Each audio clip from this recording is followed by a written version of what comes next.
পরে আর কিছু হবে না, মরণের পরে কিছু হবে না, এ কথা বলা যাবে না। এ কথা দিমাগ থেকে বের করে দিতে হবে। যে কথা আমি বলছিলাম, আপনাদের দোয়ায়, আপনাদের আশীর্বাদে, আমার পিতামাতার দোয়ায়, আমার উস্তাদ পীরের দোয়ায়, ওই জায়গায় যাওয়ার মতন আমার কোনো যোগ্যতাই ছিল না। আল্লাহ পাক আমাকে নিয়ে গেছিলেন। 15 সালে আমি গিয়েছিলাম সেই মদিনা শরীফ, সেই মক্কা শরীফ। সেইখানে দেখলাম মদিনা শরীফের মসজিদের পূর্ব দিকে যে একটা বিশাল বড় পাহাড়, উহুদ পাহাড়, সেই উহুদ পাহাড়ের কাছে 70 জন সাহাবী, উহুদ পাহাড়ে উহুদের যুদ্ধে 70 জন সাহাবী শহীদ হয়েছেন, আপনারা সকলেই জানেন। তার মধ্যে অন্যতম এবং উল্লেখযোগ্য সাহাবী হযরত আমির হামজা রাদিয়াল্লাহু তাআলা আনহু শহীদ হয়েছিলেন। আমির হামজার কবর সেখানে আছে। এখন আর সরাসরি গিয়ে জিয়ারত করা যায় না। ময়দানটাকে কাঁচের দিয়ে, পাঁচির দিয়ে, কাঁচ দিয়ে ঘেরা আছে, ভিতরে কেউ যেতে পারবে না, দূর থেকে দেখতে হবে। তাই বলার উদ্দেশ্য হচ্ছে, কিতাবের মধ্যে লেখা আছে ওই জায়গায় একটু ওই জায়গা দিয়ে পানির ব্যবস্থা করা হয়েছিল, ক্লেন কাটার ব্যবস্থা করা হচ্ছিল। সেখান থেকে পানি পান করার জন্য একটা ক্লেন কাটা হচ্ছিল। তখন বলা হলো সবারই এখানে যাদের কবর আছে, এই উহুদে যাদের কবর আছে, এই পাশ দিয়ে তাদেরকে এখান থেকে স্থানান্তরিত করে নেওয়া হোক, এখান থেকে সরিয়ে নেওয়া হোক কবরগুলো। হযরত আমির হামজার কবরকে সরিয়ে নেওয়ার জন্য একটা গাঁইতি দিয়ে কেবল একটু কুবাতে গেছে, আর গাঁইতি দিয়ে কেবল কুবাতে গেছে। তারপর যখন উপর দিকে তুলেছে, দেখছে ওখান থেকে তাজা লাল রক্ত ঝরঝর করে ঝরছে। আরও যারা দাঁড়িয়েছিল তারা বললো, থামো, গাঁইতিরা কোন জায়গায় কবলে গেছে জানি না, দাঁড়াও, কিসের এটা রক্ত? হয়তো ব্যাঙ মরেছে না, ভিতরে কিছু মরেছে, এটা তাজা রক্ত তোমার গাঁইতিতে বা তোমার কোদালে দেখা যায় তাজা রক্ত, একটু দাঁড়াও। ওখানে হাত দিয়ে দিয়ে ছোট্ট ছোট্ট খুন্তি দিয়ে খুঁড়ে খুঁড়ে দেখা গেল হযরত আমির হামজার এই পায়ের গোড়ালিতে, এই বুড়ো আঙুলটাতে সেই হাতিয়ারটা, সেই গাঁইতিটা পড়েছিল, সেই জায়গায় পড়ে খাম হয়ে গিয়ে রক্ত ঝরে গোটা কাফন রঞ্জিত হয়েছে। সুবহানাল্লাহ।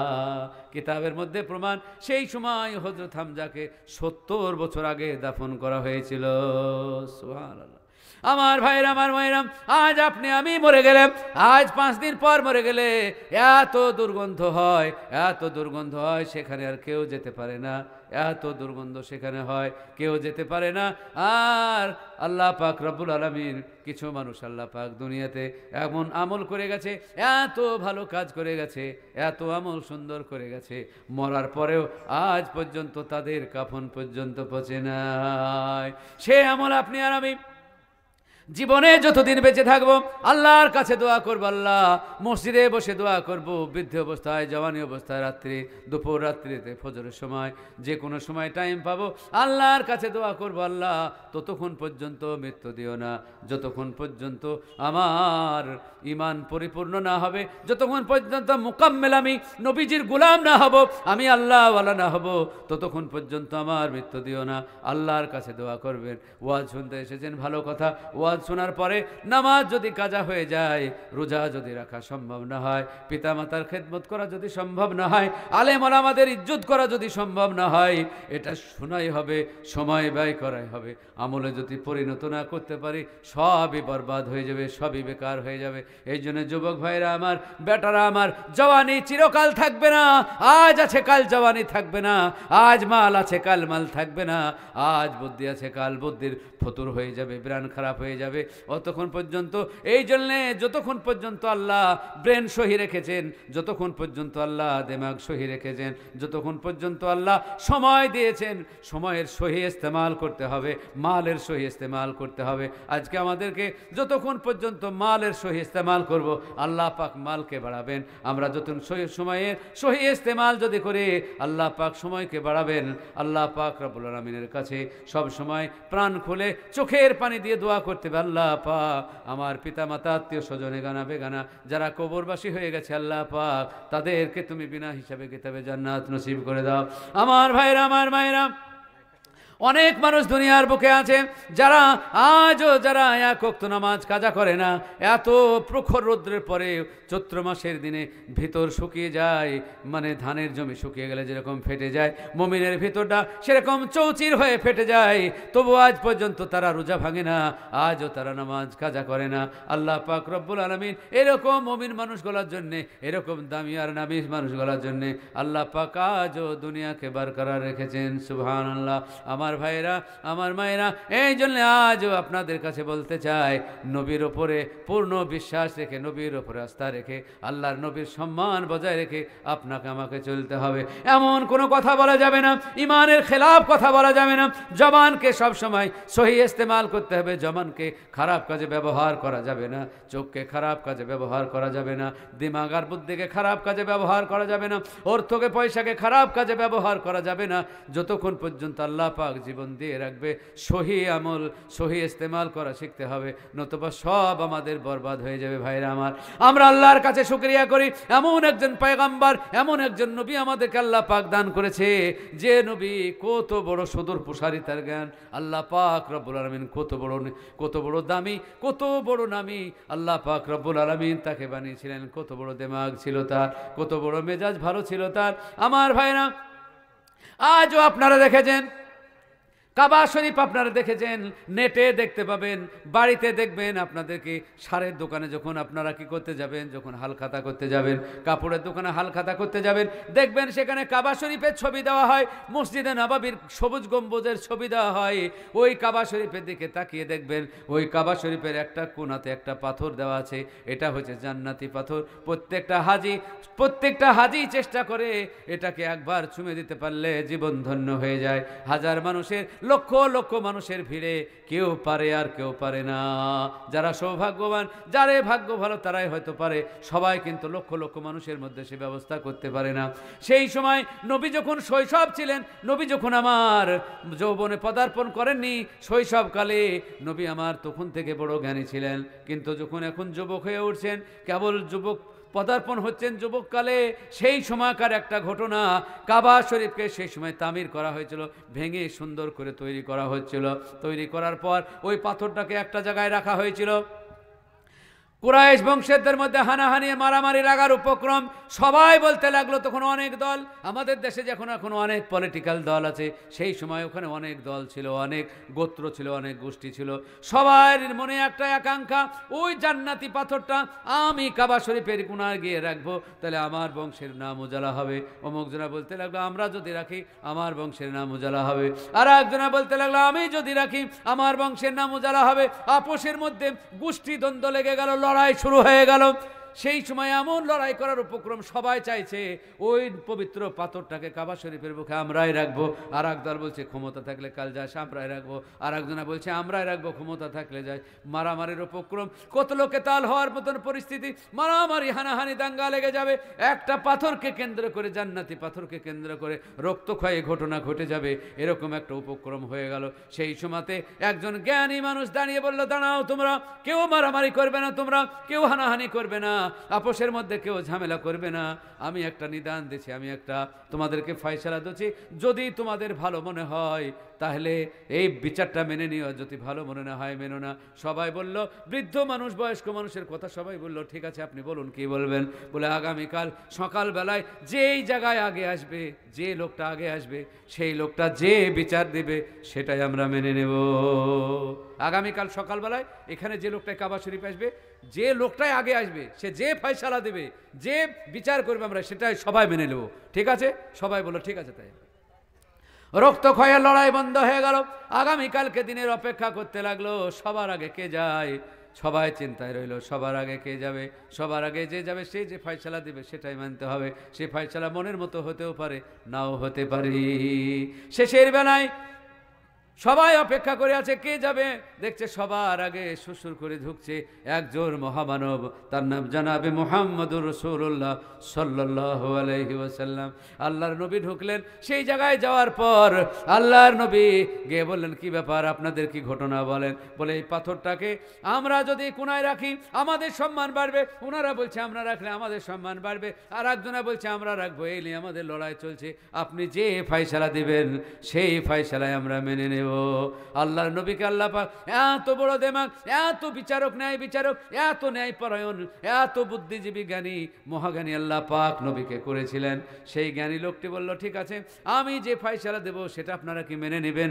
সবাই প্রাণে পান ফেলে পড়লো, এক বাক্যে বলল, আপনি আল আমিন, আল আমিন নবী আমার, মুক্তিদাতা সবার। আল্লাহ যারে বন্ধু করে দিল যে উপহার। আল্লাহ পাকের যিনি বন্ধু, তিনি বললেন আল্লাহর নবীকে দেখে সবাই খুশি হলো, এমন একজন মানুষ আজকে বিচারক হিসাবে পেয়েছি। আমরা যদি তাকে না মানিও, তাকে হয়তো আমাদের রাজত্ব চলে যাবে, এই ভয়ে আমরা হয়তো তাকে না মানি, কিন্তু আমার অন্তর গাওয়া দেয় সত্যিকার একজন সত্য মানুষ নবী মুহাম্মদ। সুবহানাল্লাহ। দুশ্মনরা পর্যন্ত জানতো নবী মুহাম্মদ সাল্লাল্লাহু আলাইহি ওয়াসাল্লামের মতন ভালো মানুষ, দামি মানুষ পৃথিবীর মধ্যে কেউ নাই। তারা নিজের রাজত্ব, নিজের ভাব বৈভবকে টিকিয়ে রাখার জন্য, নিজস্ব কেরামতিকে টিকিয়ে রাখার জন্য নবীর নেতৃত্ব মানছিল না, কিন্তু তারা জানতো যে মুহাম্মদ সাল্লাল্লাহু আলাইহি ওয়াসাল্লাম সত্যিকার খাঁটি মানুষ রত্ন, এর দ্বারাই একটাও ভুল হবে না। আমার ভাইয়েরা, আমার বন্ধুরা, নবীজি বললেন সবাই নবীজিকে আসতে দেখে খুশি, এই লোকটা যে ফায়সালা দেবে মেনে নিতে কোনো অসুবিধা হবে না, কারণ আমাদের জানা মতে নবী হচ্ছে আল আমিন, সত্যবাদী, এর দ্বারাই কোনো ভুল সিদ্ধান্ত উনি দেবেন না। সবাই বললেন ঠিক আছে, আপনি যে ফায়সালা দেবেন সেটাই মেনে নেব। নবী বললেন ঠিক আছে, আপনারা কটা গোত্রের লোক, কটা সমাজের লোক এখানে মারামারি করছেন? বলে 12-14টা হবে। 12-14টার সমাজের যিনি মোড়ল তিনি আমার কাছে আসেন। সব মোড়লগুলাকে এক এক, সব তো সর্দার ছিল একটা গোষ্ঠীর, সব গোষ্ঠীর একটা সর্দারকে, 12টা সর্দারকে ডেকে নিল। নেওয়ার পরে আল্লাহর নবী একটা চাদর পাড়লেন। চাদরখানা পড়ার পর আল্লাহর নবী নিজে হাতে পাথরখানা তুলে চাদরের ওপর রাখলেন। লেখে ওই 12টা সর্দার, যারা আপন আপন গোত্রের যারা সর্দার ছিল, সবাইকে বল এবার আপনারা চাদরে হাত দেন। 12 জন আপনারা চাদরে হাত দেন, দিয়ে চাগানেটাকে সবাই 12 জনা হাত দিয়ে চাদরটাকে চাকিয়ে যেখানে কাবা শরীফ তৈরি হয়েছিল সেই কোণাতে নিয়ে গেল। নিয়ে যাওয়ার পর নবীজি বললেন ঠিক আছে রেখে দেন। নবী আমার সেই জায়গাতে হাতে করে পাথরটাকে রেখে দিলেন। 12টা গোত্রের মানুষ কি সম্মান দেওয়া হলো, এরা ধন্য ধন্য করলো, কাউকে নবী বাদ দিলেন না। নবী সবাইকে সাথে করে নিয়ে সবাইকে সম্মান দিলেন। নবীর ফায়সালা শুনে সবাই খুশি হয়ে গেল, আলহামদুলিল্লাহ এত সুন্দর ফায়সালা আমরা পেলাম। আমার গোষ্ঠীর লোক মানে ওখানে জায়গা পেলো, চান্স পেলো, অমুক জনার গোষ্ঠীর চান্স পেলো, সবারই চান্স পেলো। এমন সুন্দর ফায়সালা নবী দিলেন, প্রত্যেকটা মানুষকে নবী সম্মান দিলেন, রাগ সবারই মিটে গেল, সমাধান নবী দিলেন। এই জন্য আল্লাহ পাক রব্বুল আলামিন যে নবীকে পাঠিয়েছেন আমাদের মধ্যে, এর মতো চরিত্রবান, এর মতো মহামানব আর পৃথিবীতে কেউ হয় না। তবুও নবীর আমরা বিরোধিতা করতে ছাড়িনি, নবীর দাঁত পর্যন্ত ভেঙে দেওয়া হয়েছে। কাফের মুশরিকরা যারা বুঝেনি নবীকে, যারা বুঝার চেষ্টা করেনি নবীকে, তারা নবীজির দাঁত পর্যন্ত ভেঙে দিয়েছে। কিন্তু আল্লাহর নবী দাঁড়িয়ে দাঁড়িয়ে তাদের জন্য বদদুয়া যদি করতেন দুনিয়া ধ্বংস হয়ে যেত। দাঁত ভাঙার পরেও মাথায় পাথর খেয়েছে, রক্তে পা জমাট হয়ে গেছে, জুতোগুলো জমাট বেঁধে গেছে। ফেরেশতারা এসে বলেছে নবী আপনি বলুন, আমি গোটা তায়েববাসীকে এদিকার পাথর এদিকার পাহাড় আর এদিকার পাহাড় এনে পিষে মেরে শেষ করে দেব, একটা জনপ্রাণীকে এখানে বাঁচতে দেব না। যারা আপনার গায়ে হাত দিয়েছে, আপনার যারা রক্ত ধরিয়েছে, তাদের বাঁচার কোনো রাস্তা নাই, তাদের বেঁচে থাকার কোনো অধিকার নাই। অতএব আপনি যাই বলুন না কেন আমরা আপনার কথা শুনবো। আপনি বলুন কি করতে হবে, আপনি বলুন। যদি আপনি বলেন এদেরকে ধ্বংস করে দেব, নবী আপনি কি চান তাই বলেন। আল্লাহর নবী বলল আল্লাহ পাক আমাকে নবী করে পাঠিয়েছে, আমি কাউকে ধ্বংস করতে আসি নাই, আমি কাউকে মারতে আসি নাই, কারো বদলা নেওয়ার জন্য আসি নাই, আমি কারো বদলা নিতে চাই না। আমি অন্তর থেকে আল্লাহর কাছে চাই সবাই যেন ইমানের পথে আসে, সবাই যেন ইসলামের সায়াতলে আসে, সবাই যেন জান্নাতি হয়, সবাই যেন আল্লাহ হয়ে যায়। আমি আল্লাহর কাছে দোয়া করি সবাই যেন নামাজি হয়ে যায়, পরেজগার হয়ে যায়। আমি কোনো লোকের জন্য বদদোয়া করব না, আমি মারতে আসিনি। আল্লাহর ফেরেশতারা ঘুরে গেলেন, আল্লাহর নবী দোয়া করেছেন আল্লাহ যারা মেরেছে আমাকে, রক্ত ঝরিয়েছে, এরাকে জানে না আমি কে, আমাকে কেমন পাঠিয়েছো, আমার শান কি, আমার মান কি। এরা বর্বর, এরা অশিক্ষিত, কিছুই বোঝেনি, যার কারণে আমার মাথায় আঘাত করেছে। আমি আল্লাহ কোনোদিন বদলা নিতে চাই না। আমি দোয়া করি আল্লাহ এদেরকে তুমি ইমানের ছায়াতলে নিয়ে এসো, ইমানদার দান করো। বিশ্বনবী আমার বলেন আমার জীবিত অবস্থায় আবার সে তায়েফে গিয়ে দেখছি একটিও কাফের নাই, সবাই মুসলমান হয়ে গেছে। সুবহানাল্লাহ, আল্লাহু আকবার। নবী আমার বলেন ফেরেশতাদের কথা শুনে, সেই দিন যদি আমি বদদোয়া করতাম, ফেরেশতাদের কথা শুনে আমি যদি বদদোয়া করতাম, এখানে এতগুলো মুসলমান তৈরি হতো না। আমি ভালোই যে বদদোয়া করিনি, আল্লাহর কাছে দোয়া করেছিলাম। আজ নিজের চোখে দেখে গেলাম তায়েফে আর একটিও কাফের নাই, সব মুসলমান। জোরে একবার সবাই মিলে জিকির করেন সুবহানাল্লাহ, আলহামদুলিল্লাহ, ওয়ালা ইলাহা ইল্লাল্লাহ, সুবহানাল্লাহ, আলহামদুলিল্লাহ ওয়ালা ইলাহা ইল্লাল্লাহ। দমে দমে করো জিকির, মুখে বলো আল্লাহ আল্লাহ। দমে দমে করো জিকির, মুখে বলো আল্লাহ আল্লাহ। সুবহানাল্লাহ আলহামদুলিল্লাহ ওয়ালা ইলাহা ইল্লাল্লাহ। সুবহানাল্লাহ আলহামদুলিল্লাহ ওয়ালা ইলাহা ইল্লাল্লাহ। আমার ভাইরা, আমার ভাইরা, যে দিন আমি পেয়েছি, আমি সব থেকে মুর্শিদাবাদের মুসলমান, আমি ভাগ্যবান। আমার ইতিহাস সারা ভারতবর্ষে নাই, মুর্শিদাবাদের ইতিহাস সারা পৃথিবীতে আছে। বলুন আলহামদুলিল্লাহ। মুর্শিদাবাদ বললে অনেক দুনিয়ার মানুষ চেনে। ওই বাংলা, বিহার, উড়িষ্যার মানে মানে রাজধানী ছিল মুর্শিদাবাদ। এই মুর্শিদাবাদে আপনারা জানেন নবাব প্যালেস আছে। এই মুর্শিদাবাদে কাটরার মসজিদ আছে। ওই মসজিদের সিঁড়ির তলে, ওই মসজিদের সিঁড়ির তলে একটা সুন্দর কবর আছে, একজন অলির কবর আছে, যিনি মুর্শিদ কুলি খাঁ। এ কথা আপনাদের সবার জানা, মুর্শিদাবাদের লোকের জানা। মুর্শিদাবাদ সারা মানে দুনিয়ার মধ্যে, অন্ততপক্ষে সারা ভারতবর্ষের মধ্যে প্রসিদ্ধ একটা জায়গা, জামে মানে একটা জায়গার নাম মুর্শিদাবাদ। আমি ছোটোকালে তখন 4-5-এ পড়তাম। আমার আব্বা বলছে চলো তোমাকে মুর্শিদাবাদ দেখে নিয়ে আসি, লালবাগ দেখে নিয়ে আসি। খুব আনন্দ করে আব্বার সঙ্গে গেলাম। বলো চলো তোমাকে কাঠগোলা দেখিয়ে নিয়ে এসে, সেটাও দেখলাম। হাজারদুয়ারি দেখলাম। তারপর চলো কাটরা মসজিদে নিয়ে যাব। কাটরা মসজিদে দিয়ে হাঁটছি, আমার আব্বা আমাকে সাথে করে নিয়ে যাচ্ছে। সিঁড়ি দিয়ে যখন উঠছি, আমার আব্বা একটা ছাটকা করে হাত দিয়ে টান দিল আমাকে, সিঁড়ির এই দিকে টান। বলো আমরা কী ব্যাপারে এদিকে গেছে না, বলে নিচে এই ধার দিয়ে, আমাকে বলছে বেটা আমার এই ধার দিয়ে এসো, ওই ধারে যেও না, এই সিঁড়ির তলে মাঝামাঝি একটা কবর আছে, যিনি হচ্ছেন জিন্দা আল্লাহর ওলি মুর্শিদ কুলি খাঁ। মুর্শিদ কুলি খাঁ এখানে, মুর্শিদ কুলি খাঁর মৃত্যুর সময়, তার আগে সবাই বলেছিল এমন করে আপনার কবর বানাবো, হেরিটেজ বানাবো, আপনার এমন দেখার মতো করব, এমন করে ফুলের গার্ডেন করব, সমস্ত দুনিয়ার মানুষ আপনাকে দেখতে আসবে, আপনার কবরস্থান এমন করে সুন্দর করে বানাবো, এমন করে ভালো করে বানাবো, দুনিয়ার মানুষ দেখতে আসবে, সারা জীবন আপনি মরেও আমার থাকবেন, আপনার কবরটাকে সুন্দর ফুলের গার্ডেনের ভিতরে এমন করে বেদি করে এত সুন্দর করে বানাবো, দুনিয়ার মানুষ শুধু দেখতেই থাকবে। মুর্শিদ কুলি খাঁ বলেছিল না না, আমি আমার মরে যাওয়ার পর, আমার মৃত্যুর পর তোমাদের ওসিয়ত করে গেলাম, এমন একটা জায়গাতে তোমরা আমাকে মাটি দেবে, এমন একটা জায়গায় আমার কবর দেবে, এমন একটা জায়গাকে আমাকে দাফন করবে যে জায়গার মানে সিঁড়ির তলে কাটরার নামাজে মসজিদ আমি তৈরি করে গেলাম, ওই কাটরার মসজিদের সিঁড়ির তলে আমার কবর দেবে।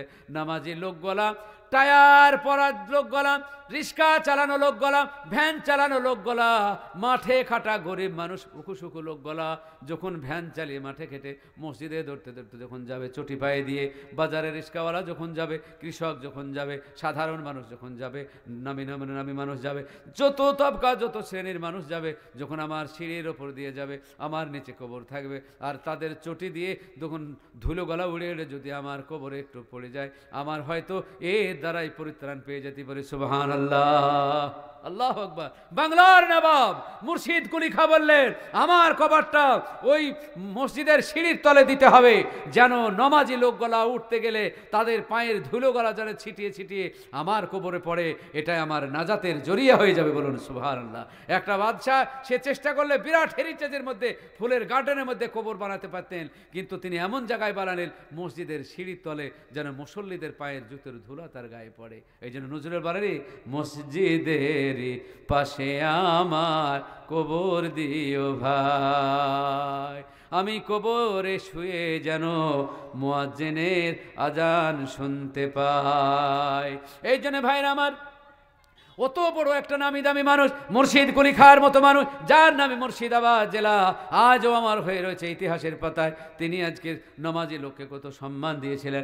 নমাজি লোকগুলা যখন উঠবে, ছিঁড়িবে উঠবে, তাদের পায়ের ধুলে যদি আমার গায়ে পড়ে, জীবন আমার ধন্য হয়ে যাবে। আর এই জুতের ধুলার বদলতে আল্লাহ পাক আমাকে ক্ষমা করে দিতে পারেন। তাহলে তিনি নমাজি লোককে দেখলে কত সম্মান দান করেছিলেন। কিন্তু আজকে সেই নমাজি আমরা পড়তে যাই না, যদি আবার কেউ পড়ে তার বিরুদ্ধে আমরা অনেক কথা বলে নমাজি জ্বালালো, তাদের পেছনে আমরা অনেক গিল্লা গিবত করে। কিন্তু জেনে রাখবেন, নামাজ যার ভিতরে নাই তার পরিত্রাণের কোনো রাস্তা নাই। যতই দানবীর হন, যতই দাতা হন, যতই ভালো বলনেওয়ালা হন, যতই আপনি এলাকার মানুষ, যতই আপনি নামি দামি মানুষ হন, নেতা মন্ত্রী আমলা হন, একটা কথা জেনে রাখবেন, যদি নামাজ না থাকে কবরে পরিত্রাণ পাওয়ার কোনো রাস্তা নাই। কারণ কবর একাকীর জায়গা, কবর অন্ধকার জায়গা, কবর কেড়ামাকেড়ার জায়গা। সেই জায়গায় বাঁচতে গেলে, সেই জায়গায় আমল ছাড়া কোনো রকমই বাঁচা যাবে না। সেই জায়গায় একমাত্র দরকার হচ্ছে আমলের। কবর বলে, আমি নেতা দেখব না, আমি বক্তা দেখব না, আমি তার সুন্দর চেহারা দেখব না, আমি দেখব শুধু তার আমল। যদি আমল ভালো থাকে তাহলে আমি তার সঙ্গে ভালো ব্যবহার করব, আর আমল যদি ভালো না থাকে আমার ব্যবহার এমনভাবে দেখবে বাপ বলে তখন পথ পাবে না। আর তখন যখন আমি এমন করে চেপে ধরবো, হাজার চিৎকার করলেও তখন আর পরিত্রাণ পাওয়ার কোনো রাস্তা থাকবে না। এই জন্য যুবক ভাইরা আমার, জওয়ান এটা আল্লাহর কাজে লাগাও, পয়সাওয়ালা ভাইরা পয়সাগুলো আল্লাহর কাজে লাগাও, বুদ্ধিমান ভাইরা বুদ্ধিটা আল্লাহর কাজে লাগাও। খারাপ কাজে আল্লাহর নিয়ামত ব্যয় করবো না ইনশাল্লাহ। যদি খারাপ কাজে আল্লাহর নিয়ামতকে ব্যয় করে ফেলি, খারাপ কাজে যদি আমার সময়টাকে ব্যয় করে ফেলি, আল্লাহর কাছে জবাব দিতে হবে। আল্লাহ পাক নিজে বলবে কোরআন শরীফের মধ্যে, আল্লাহ পাক রব্বুল আলামিন নেকির কথা বলেছেন, বদির কথা বলেছেন, ভালো বলেছেন, কিভাবে কি হবে সমস্ত জিনিসগুলো আল্লাহ পাক বুঝিয়ে বলে দিয়েছেন। আল্লাহ পাক কবরে যাওয়ার পরে বলবে, তোমাকে যে সময় দিয়েছিলাম, আল্লাহ পাক হাসরের দিনে বলবে, তোমাকে যে সময় দিয়েছিলাম, এত 50 বছর বা 60 বছর জীবিত রেখেছিলাম, সেই সময়টাকে তুমি কোন কাজে ব্যয় করেছো? আল্লাহ রব্বুল আলামিন বলবে, তোমাকে যে আমি এত অর্থ দিয়েছিলাম, সেই অর্থগুলোকে কোন কাজে ব্যয় করেছো? আল্লাহ পাক বলবে, তোমাকে এত বুদ্ধিমান তৈরি করেছিলাম, তোমার বুদ্ধির বহর ছিল, তুমি মাস্টার ছিলে, ডাক্তার ছিলে, এত ভালো বলনেওয়ালা ছিলে, সেই কাজগুলোকে তুমি, সেই ব্রেনটাকে কোন কাজে ব্যয় করেছো? তোমাকে চক্ষুর মতো নিয়ামত দান করেছিলাম, চক্ষু কোন কাজে ব্যয় করেছো? তোমাকে হার্ট, যাবতীয় কিছু নিয়ামত তোমাকে দিয়েছিলাম, তুমি কোন কাজে ব্যয় করেছো? প্রত্যেকটা জিনিসের হিসাব দিতে হবে ভাই আমার। আপনি মনে করবেন না, আপনি এটা ভেবে যাবেন না মরে যাবে আর শেষ হয়ে যাবে। এটা যদি হতো তাহলে আজকেও দুনিয়ার মানুষ না খেয়েও রোজা রাখতো না, বন্ধ হয়ে গেছে তবু নামাজ কাজা করে না। যদি সেটাই হতো, মরণের পর যদি কিছু নাই হয়, তাহলে নামাজ রোজা আর কেউ করতো না ভাইরা আমার। এই জন্য সব থেকে কবর এত ভয়ঙ্কর জায়গা ভাইরা আমার। সেইখানে কোনো বন্ধু বান্ধবের কাজ নাই, স্ত্রী পুত্রের কাজ নাই।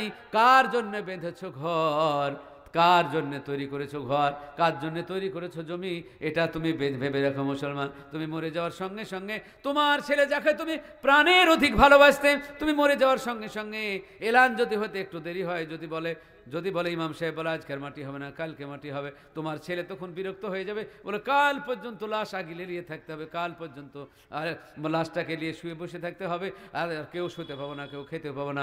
কেন ইমাম সাহেব আজকেই কি মাটি দিয়ে দেওয়া যাবে না? আপনার ছেলেও চাই না আপনি একটু কবরে যাওয়ার আগে আপনি যে বাড়িটা তৈরি করেছিলেন সেই বাড়িটা একটা দিন কাটান, এটা আপনার ছেলেও চাইবে না। আপনার বিবি বলবে কাল পর্যন্ত অপেক্ষা করা যাবে না, এই লাশ নিয়ে কি করে থাকবো, এতক্ষণ কি করে সহ্য করে থাকবো, সারা রাত কি করে কাঁদবো। আপনার বিবিও চাইবে কখন আপনি মাটি হবেন, এলাকার মানুষ চাইবে এত দেরি হলে হবে না, কখন মাটি হবে। আপনার দিকে দম ফুরিয়ে গেলে আর কেউ নাই আপনার, না মাল আপনার যাবে, না ধন সম্পদ যাবে, না টাকা পয়সা যাবে, কেউ যাবে না, সব পর হয়ে যাবে। এই জন্য কবি এই জন্য বলেছেন মরণের পর আর কেউ কিছু আসবে না। তাই কবি বলছেন, ভাই মুসলমান ঠিক রাখো ঈমান, এ ধর্মের বাতি যেন নিভে না। ভাই মুসলমান ঠিক রাখো ঈমান, ধর্মের বাতি যেন নিভে না। এসেছো একা যেতে হবে একা, সঙ্গে কেউ তোমার যাবে না। ভাই মুসলমান ঠিক রাখো ঈমান, ধর্মের বাতি যেন নিভে না। মা কাঁদিবে জীবন ভরিয়া, বহিন কাঁদিবে মহিনা। মা কাঁদিবে জীবন ভরিয়া, বহিন কাঁদিবে মহিনা। ঘরের বিবি খুঁজিবে স্বামী, মিটাবে দেলের বাসনা। আপনার বিবি বলছে মা কাঁদবে জীবন ভরে। আপনার মৃত্যুর পর কেউ যদি ঈদ পড়তে যায়, আপনার মা তাকে দেখবে, আহারে আজকের দিনে আমার প্রাণের সন্তান যদি বেঁচে থাকতো, ওই ছেলেটা ওর মা সাজিয়ে দিয়েছে, ঈদ পড়তে যাচ্ছে, আমারও সন্তানটা যদি আজকে বেঁচে থাকতো, আমি গোসল করিয়ে দিতাম, পোশাক পরিয়ে দিতাম, আমার ছেলেটা আমার চোখে দিয়ে চলে যেত, আমার চোখের সামনে যেত।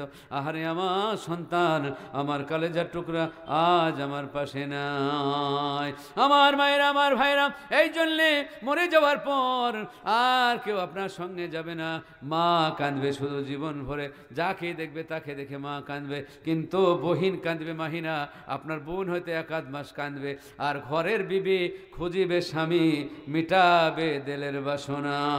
আর ঘরের বিবি মনের আশা পূর্ণ করার জন্য অন্যত্র বিয়ে করবে, তোমার কথা আর কেউ মনে রাখবে না। যুবক শুনে রেখে দাও, যে বিবির জন্য তুমি তোমার মাকে ত্যাগ করেছো, জেনে রেখে দাও, যে তোমার বিবির জন্য তোমার দেশের বাড়ি ত্যাগ করেছো, ভাইকে ত্যাগ করেছো, নিজের পিতাকে ত্যাগ করেছো, স্ত্রী বলেছে এখানে থাকা যাবে না, তোমার বোনদেরকে খেতে দিতে হবে, তোমার মাকে খেতে দিতে হবে, তোমার বাবাকে দিতে হবে, তোমার ভাইয়ের ভাইপো গলাকে, ভাইজি গলাকে টানতে হবে, চলো আমার বাপের বাড়ি চলে যায়, তাইলে আমাদের টাকা বেশি জমবে, ওখানে আমরা ভালো থাকবো, ওখানে তাই মাকে ভাত দেওয়ার ভয়ে, বাপকে ভাত দেওয়ার ভয়ে সেখানে চলে গেলে। ওরে যুবক শুনে রেখে দাও, যে বইয়ের পাল্লা পড়ে তুমি গেলে, এ বউ কিন্তু তোমার পাশে রবে না। মৃত্যুর পরে সম্পদ, জমি জায়গা, টাকা পয়সা, নিজের স্ত্রী পুত্র পরিজন কেউ তোমার সঙ্গে যাবে না, আমল ছাড়া কিছু রবে না, আমল ছাড়া কিছু সঙ্গে যাবে না। এই জন্য ভাইরা আমার, জীবন থাকতে যতক্ষণ পর্যন্ত সময় থাকবে, আল্লাহ পাক যতক্ষণ সুস্থ রাখবে, জীবন যতক্ষণ পর্যন্ত দম থাকবে, এক আল্লাহর ওয়াহদানিয়তের উপরে জমে থাকবে, বলুন ইনশাআল্লাহ। শিরক মুক্ত জীবন, বেদাত মুক্ত জীবন যাপন করতে হবে। যে কোনো জায়গায় পীরের দরবারে গিয়ে ঠকাম করে মাথা ঠুকবেন, যে কোনো জায়গায় দরগায় গিয়ে মানবেন, যে কোনো জায়গায় পীরের কাছে গিয়ে পা চুষবেন, আঙুল চুষবেন, এটা না করে আল্লাহর কাছে একমাত্র সারেন্ডার হবেন, বাকি আর কারো কাছে নয়। শিরক বেদাত মুক্ত জীবন যাপন করব, জোরে বলুন ইনশাআল্লাহ। এই বলে আমার ভাইজান চলে এসেছে, ওনাকে আন্তরিক ধন্যবাদ জানাই। উনি ভালো বক্তব্য রাখবেন, ফেমাস বক্তা, শুধু বাংলা নয়, বাংলাদেশ বিভিন্ন জায়গায় নেটে দেখতে পান তো ওনাকে, রাহুল ব্রাদার ভাইকে নেটে দেখতে পান তো, ফেমাস মানুষ, আমাদের খুব পছন্দের মানুষ। এই জন্য উনি এসেছেন। যারা বক্তা আছেন সকলের বক্তব্য শুনে আপনারা এখান থেকে যাবেন। অনেকক্ষণ আমি একবারে প্রায় 2 ঘন্টা, ওই 2-1 মিনিট বা 2 ঘন্টা বক্তব্য রাখছি, বলার মধ্যে ভুল ত্রুটি ক্ষমা মার্জনা করে আপনাদের কাছে ক্ষমা চেয়ে নিয়ে আবার নেক্সট টাইমে মোলাকাত হবে, দেখা হবে। সবাই ভালো থাকবেন, সবাই সুস্থ থাকবেন, আমিন। ওয়া আখিরি দাওয়ানা আনিল হামদুলিল্লাহি রাব্বিল আলামিন। আসসালামু আলাইকুম ওয়া রাহমাতুল্লাহি ওয়া বারাকাতুহু।